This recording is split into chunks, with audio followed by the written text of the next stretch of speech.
पतितों की, अपराधियों की, पापियों की बात आए तो हम उनके सरताज माने जाएंगे। उन पतितों में सबसे ऊपर हमारा नाम होगा, क्योंकि इतने अपराध करता है ये जीव, दिन रात गलती पर गलती करता है। लेकिन अधम से अधम हो रहा हूं मैं, लेकिन कृपा पर कृपा तुम किए जा रहे हो। ये गलती करने से नहीं सुधरता, और भगवान श्री किशोरी जी कृपा बरसाने से नहीं रुकती। बहुत सोचता हूँ भूल मुझसे न होगी, जो तुमको न भाए बात वो अब न होगी। फिर भी मगर भूल होती है मुझसे, फिर भी मगर भूल होती है मुझसे। क्षमा ही सदा तुम किए जा रहे हो, कृपा पर कृपा तुम किए जा रहे हो। मैं जो कुछ भी हूँ सिर्फ तेरे सहारे, ये मालूम जग में ना कोई हमारे। मैं फिर भी उलझता हूँ इनमें ही मोहन, पर प्यार फिर भी तुम मुझे किए जा रहे हो, कृपा पर कृपा तुम किए जा रहे हो। तेरी ओट लेकर कपट कर रहा हूँ, ठगी मन में लेकर भगत बन रहा हूँ। कितना दिखाते हैं हम भक्त हैं, हम भगवान के प्यारे हैं, लेकिन मेरा मन जानता है मैं कैसा हूँ। तेरी ओट लेकर कपट कर रहा हूँ, ठगी मन में लेकर भगत बन रहा हूँ। पता है अभी पोल खुल कर रहेगी, पता तुझको भी है पर ढके जा रहे हो, कृपा पर कृपा तुम किए जा रहे हो। कृपा करने का जो इरादा है तेरा, तो कृपा कर छुड़ा दो ये विषयों का घेरा।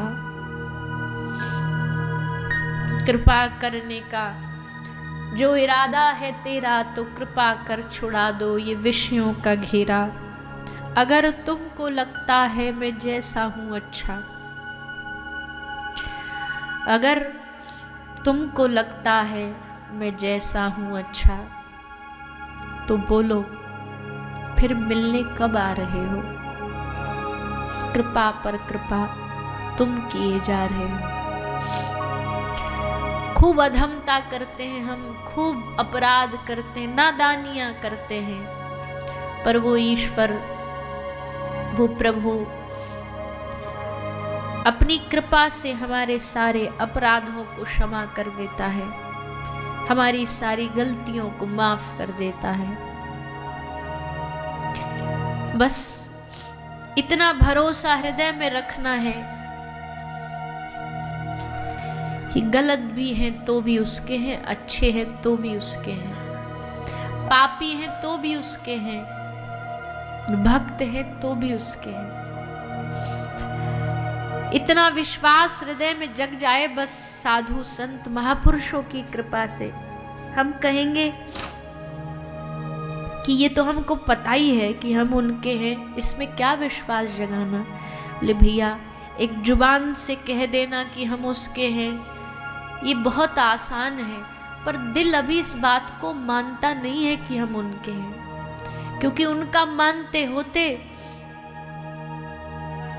तो अपनों से इतनी दूरी कहाँ होती है। अपनों को तो दिन रात व्यक्ति अपने समीप रखता, अपनी याद में रखता है। हमारी याद में क्या प्रभु हैं? क्या हमारे हर क्रिया में भगवान है? और अगर नहीं है तो इसका मतलब अभी हमने बस जुबान से उनको अपना माना है, अभी हृदय इस बात को स्वीकार नहीं कर पाया है कि हम उनके हैं।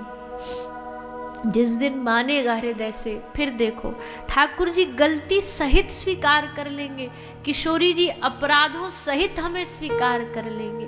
गीत अजामिल गणिका नारी, जब उन जैसे पापी अपराधियों का कल्याण हो सकता है, तो फिर हमारी कल्याण में संदेह क्यों।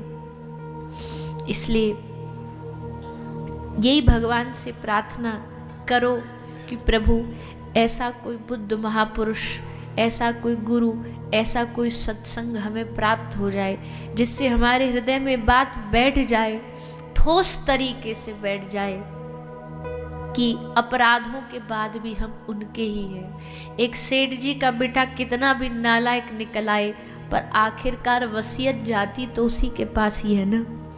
वैसे ही हम चाहे कितने भी नालायक निकल आए, रहेंगे तो आपके बच्चे ही, रहेंगे तो आपके बालक ही।